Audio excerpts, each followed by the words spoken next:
people don't tap each other for attention, but I've noticed deaf people do this a lot. Is there a correct way to touch a deaf person to get their attention? Yeah, there is a correct way to touch a deaf person. The acceptable places are just their shoulder or the top of their arm. Just a gentle touch is quite acceptable to get their attention. Okay, and I was wondering, do we stand closer to a deaf person when we're signing to them, or should we stand further away?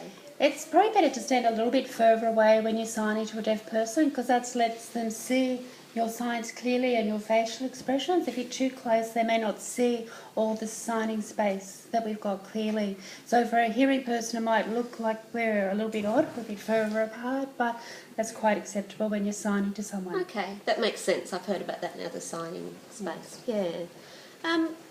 Sometimes I don't understand a deaf person, and when that happens, I kind of nod and walk away. I'm assuming they wouldn't notice that, right? Yeah, they would notice that you walked away. They'd probably feel a bit offended, or probably seem a little bit rude if you did that.